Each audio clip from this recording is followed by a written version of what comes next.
Assalamualaikum warahmatullahi wabarakatuh. Halo Ananda semua, apa kabarnya? Semoga Ananda semua dalam keadaan sehat walafiat. Pada materi kali ini kita akan membahas tentang struktur lapisan bumi serta mitigasi bencana alam dan pandemi. Apakah kalian sudah tahu apa itu bencana? Dan pernahkah kalian berpikir mengapa banyak sekali terjadi kerusakan dan bencana di muka bumi ini? Baik, bencana adalah suatu fenomena yang terjadi yang dapat mengakibatkan kerusakan, kerugian, bahkan penderitaan. Bencana alam dapat terjadi karena adanya 3 faktor, yaitu yang pertama, faktor alam. Faktor yang kedua, faktor non-alam. Dan yang ketiga, faktor manusia itu sendiri. Sebagaimana yang tertulis di firman Allah SWT pada Quran Surat Ar-Rum ayat 41 dan 42, pada ayat tersebut telah dijelaskan bahwa telah terjadi kerusakan di muka bumi ini, baik daratan maupun lautan, akibat dari perbuatan tangan manusia. Kemudian Allah SWT memberikan kepada mereka hukuman sebagaimana perbuatan mereka agar dapat bertaubat atas dosa-dosa mereka. Kita telah ketahui manusia merupakan pemimpin di muka bumi ini, maka sudah tanggung jawab kita semua sebagai makhluk Tuhan yang dikaruniai akal untuk senantiasa melakukan hal-hal yang diperlukan dalam upaya pencegahan untuk mengurangi resiko akibat dari dampak bencana alam dan pandemi yang terjadi. Tujuan pembelajaran kali ini adalah agar peserta didik dapat mengetahui tentang lapisan bumi, bencana alam yang terjadi, mitigasi bencana alam yang terjadi, serta pembangunan berkelanjutan. Untuk itu, mari kita simak materi berikut. Telah kita ketahui bahwa negara kita Indonesia adalah negara ketiga di dunia yang mempunyai gunung berapi terbanyak di dunia. Indonesia memiliki 139 gunung berapi dan sebagian besar terletak di busur Sunda seperti zona yang membentuk Pulau Sumatera, Jawa, dan Nusa Tenggara. Aktivitas dari gunung berapi sangatlah mempengaruhi kehidupan umat manusia. Oleh karena itu, sebagai masyarakat yang tinggal di negara yang memiliki banyak gunung berapi, selayaknya memahami cara mengurangi resiko akibat bencana alam tersebut. Untuk itu, kita harus memahami struktur gunung berapi dan resiko bencana yang ditimbulkan. Sebelum memahami itu semua, Ananda perlu memahami struktur dan lapisan penyusun bumi terlebih dahulu.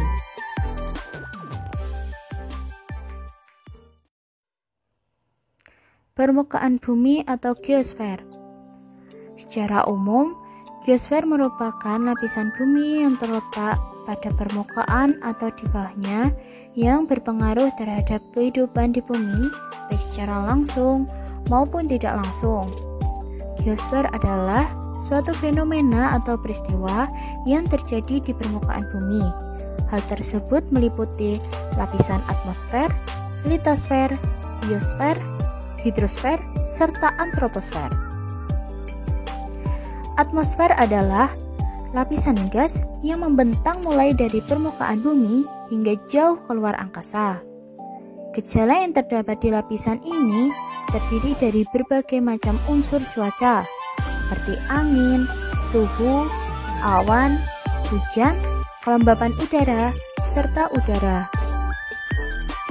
Litosfer merupakan bagian bumi yang terluar atau biasa disebut sebagai kulit bumi, bagian terluar dari lapisan kerak bumi yang berupa batuan.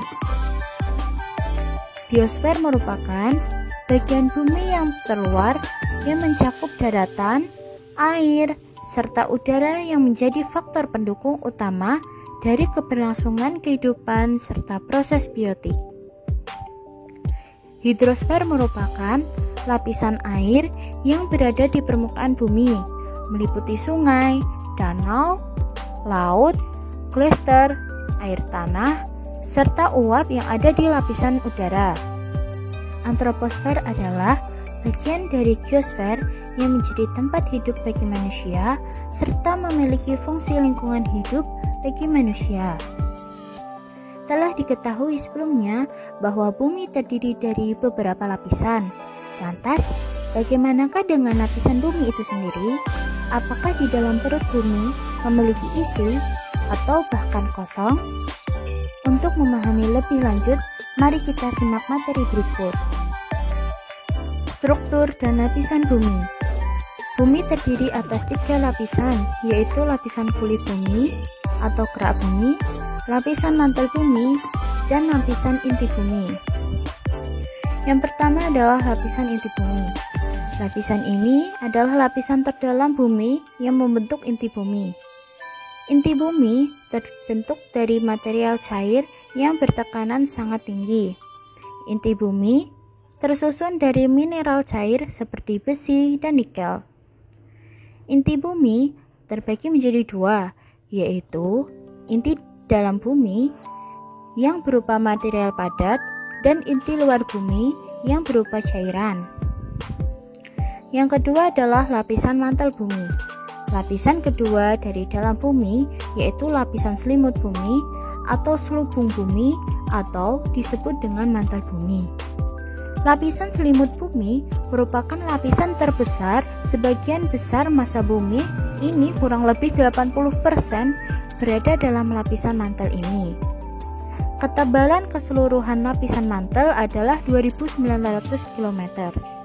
Pada lapisan mantel membentuk 3 lapisan, yaitu lapisan litosfer dan lapisan yang bersifat plastis, disebut dengan astenosfer, serta mesosfer yang terdiri dari lapisan berat dan tebal, kaya dengan silium serta magnesium. Lapisan terbesar dari lapisan selubung bumi yang memiliki ketebalan 2.400 hingga 2.750 km. Lapisan yang terakhir adalah lapisan kulit atau kerak bumi. Lapisan ketiga yang membentuk bagian terluar bumi adalah kulit bumi. Ketebalan lapisan kulit bumi antara 0 hingga 100 km dan merupakan lapisan tanah serta bebatuan. Lapisan ini dibagi menjadi 2, yaitu kerak samudra dan kerak benua. Selanjutnya, atmosfer bumi yang setiap lapisan memiliki karakteristik tersendiri, yaitu lapisan eksosfer, termosfer, mesosfer, stratosfer, dan troposfer. Selanjutnya, yaitu gunung api. Gunung api adalah gunung yang terjadi akibat batuan cair atau magma yang bergerak ke permukaan karena memiliki massa jenis yang lebih kecil dari batuan yang ada di sekitarnya. Naiknya magma ke permukaan disebut dengan erupsi, sedangkan magma yang keluar dan mengalir ke permukaan itu disebut dengan lava atau lahar. Gunung berapi memiliki lubang yang terbentuk melingkar di daerah puncaknya, yang disebut dengan kawah. Saat erupsi terjadi, magma dan material lainnya dimuntahkan melalui kawah gunung berapi.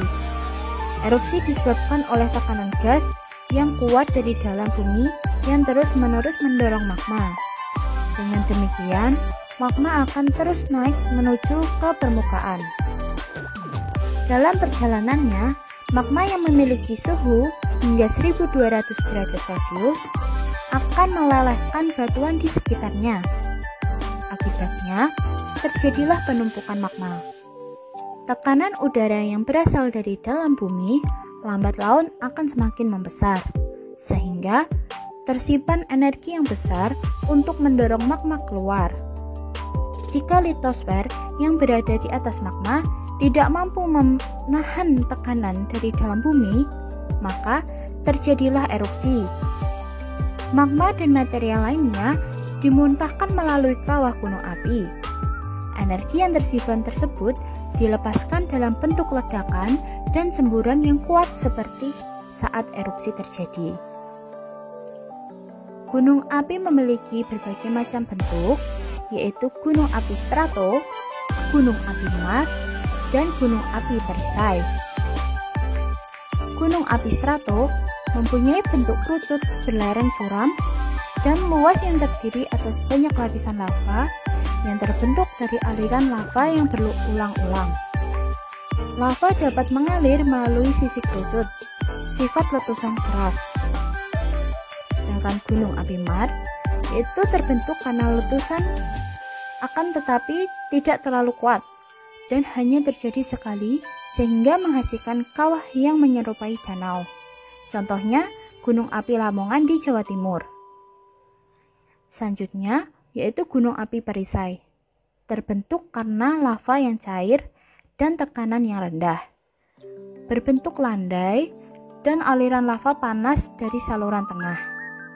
Daerah persebaran magma luas serta proses pendinginan dan pembekuannya pelan. Frekuensi letusan sedang dan pelan dengan jumlah cairan lava cair yang banyak. Setiap gunung memiliki letusan gunung yang berbeda-beda.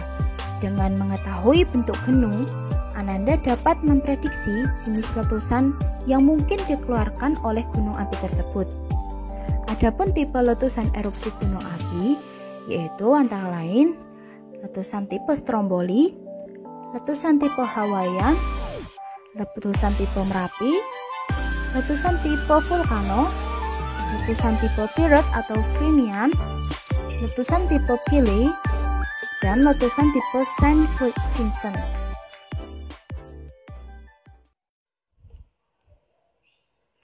Bencana selanjutnya yaitu bencana gempa bumi. Tahukah kamu apa itu gempa bumi? Seperti halnya peristiwa yang sudah terjadi sebelumnya, mengapa gempa bumi bisa disebut sebagai bencana alam? Untuk mengetahui lebih lanjut, simak pembahasan berikut ini.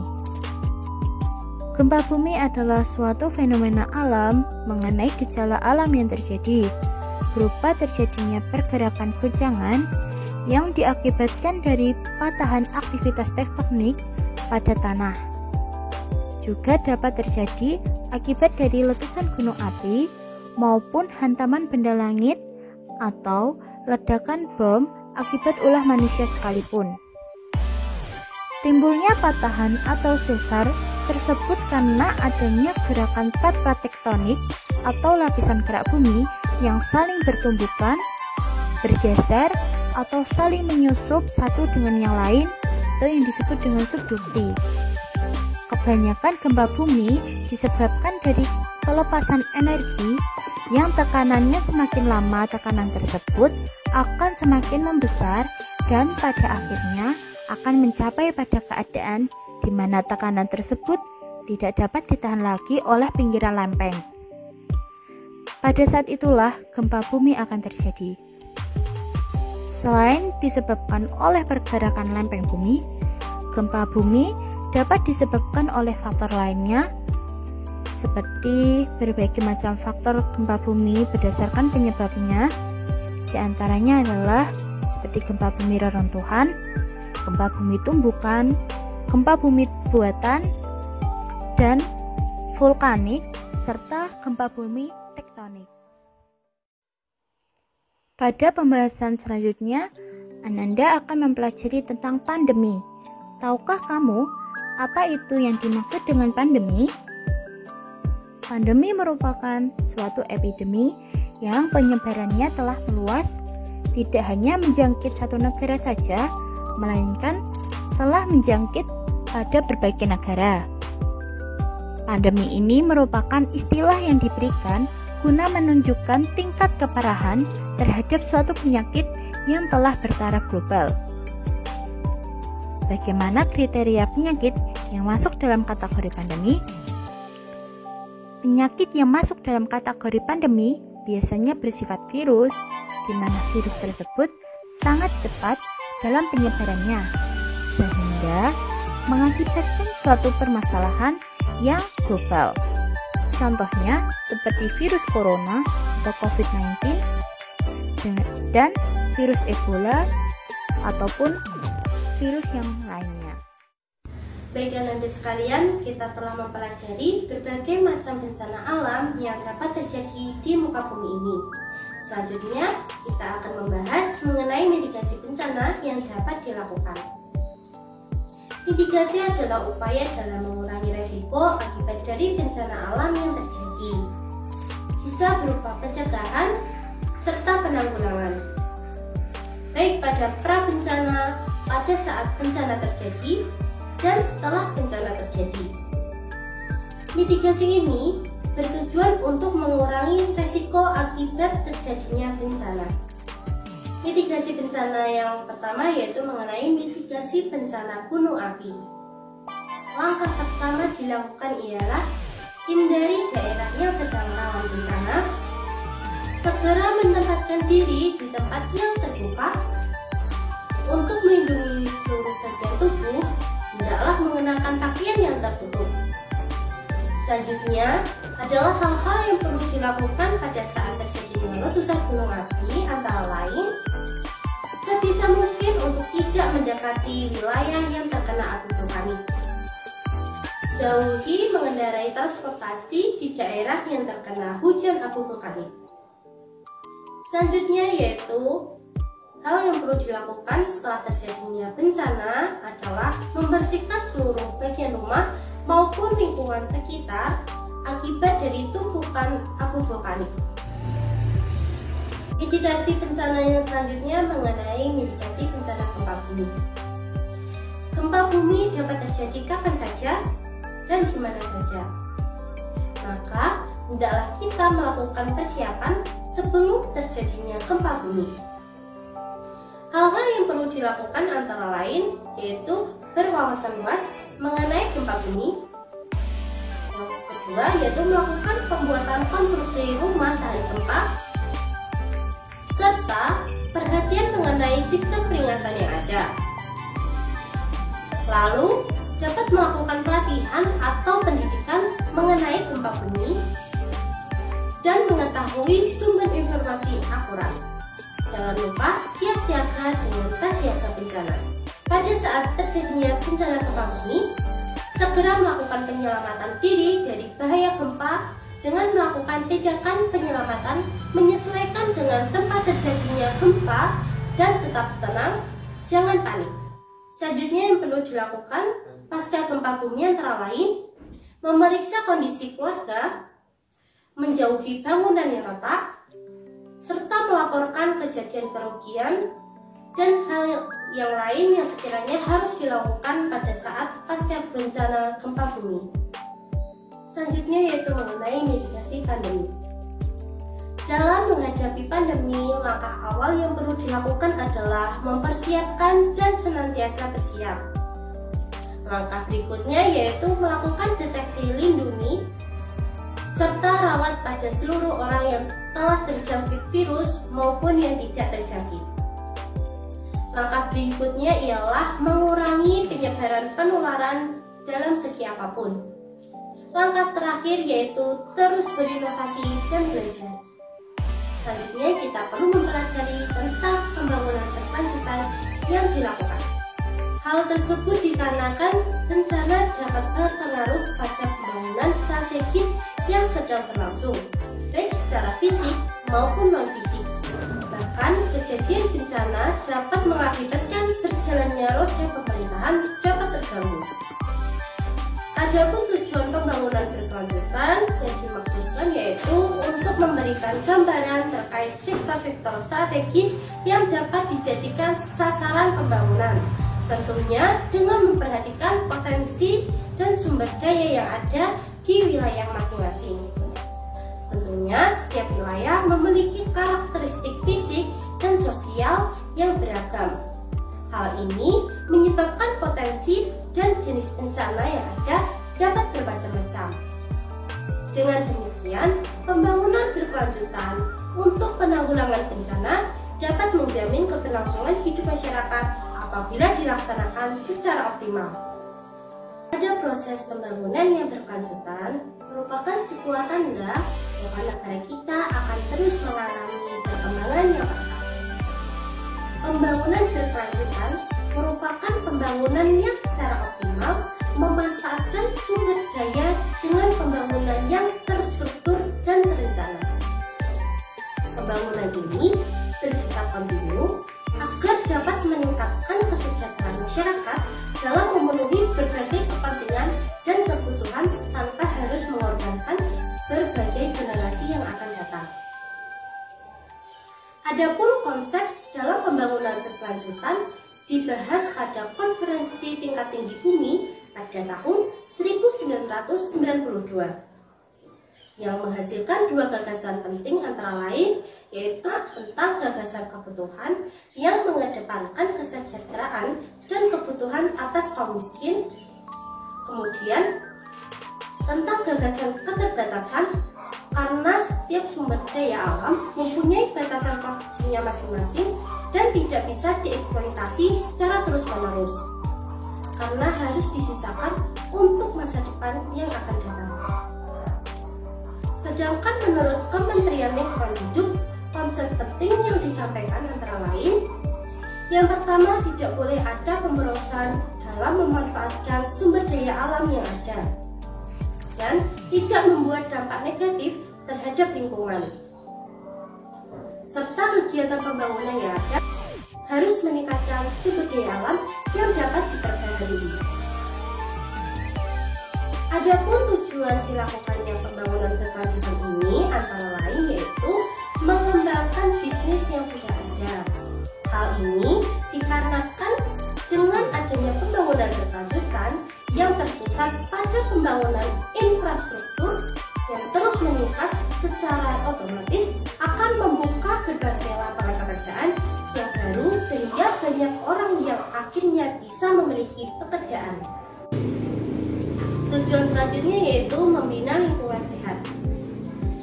Pembangunan berkelanjutan dalam hal ini bertujuan agar memojokkan dan membina lingkungan tempat tinggal yang sehat dan layak untuk meningkatkan standar kebersihan dari suatu wilayah agar dapat melindungi masyarakat dari berbagai penyakit yang berbahaya. Kemudian, dapat meningkatkan kesejahteraan masyarakat. Dengan membuka berbagai sarana transportasi umum, bisa membuat masyarakat menjadi lebih hemat dan beralih menggunakan transportasi publik.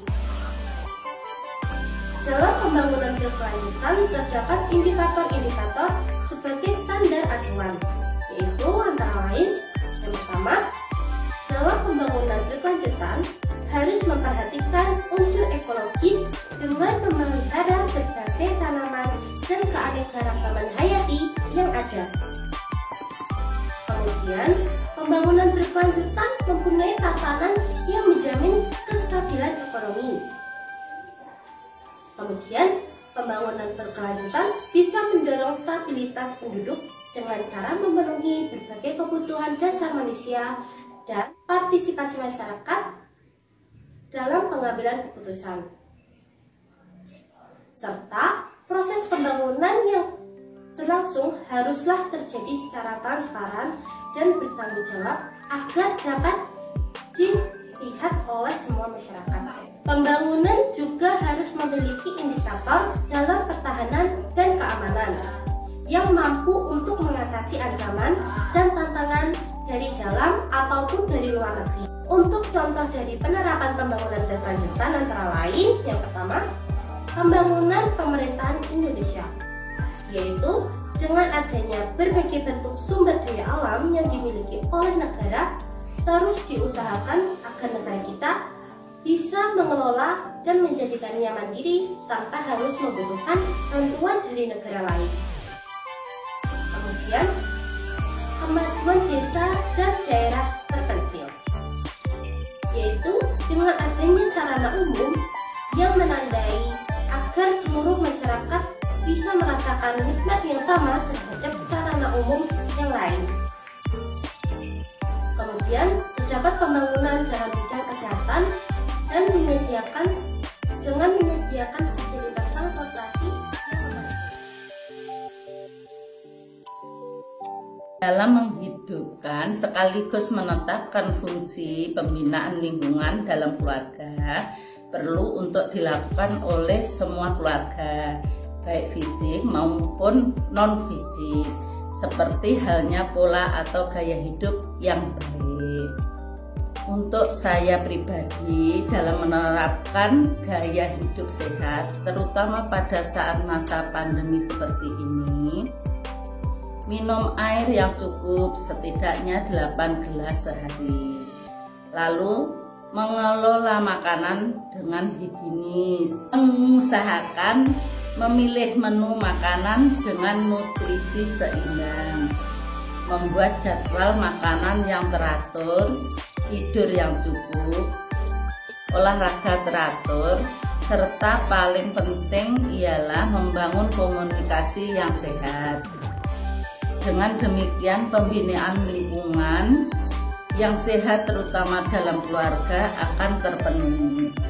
Selanjutnya yaitu berbicara mengenai visi masa depan dalam pembuatan keputusan. Visi merupakan gambaran tentang masa depan yang realistis dan ingin diwujudkan dalam kurun waktu tertentu atau proses manajemen saat ini yang menjangkau masa depan yang akan datang.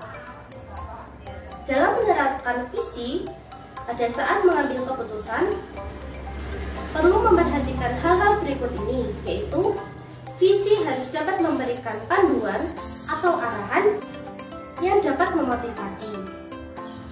Visi disebarkan di kalangan anggotanya, serta harus digunakan untuk menyebarluaskan keputusan dan tindakan organisasi yang penting. Visi bukanlah fakta, tetapi gambaran pandangan ideal masa depan yang ingin diwujudkan. Visi dapat memberikan arahan untuk menunjukkan kinerja yang baik, serta dapat menimbulkan inspirasi dan siap menghadapi tantangan. Visi merupakan gambaran yang realistis dan kredibel dengan masa depan yang menarik. Serta dalam menentukan keputusan haruslah merumuskan visi yang disertai dengan indikator pencapaian visi tersebut. Adapun aktivitas yang melibatkan program pemberdayaan masyarakat ialah adanya infrastruktur dan sumber daya manusia di desa seringkali dipandang sebelah mata oleh sebagian orang.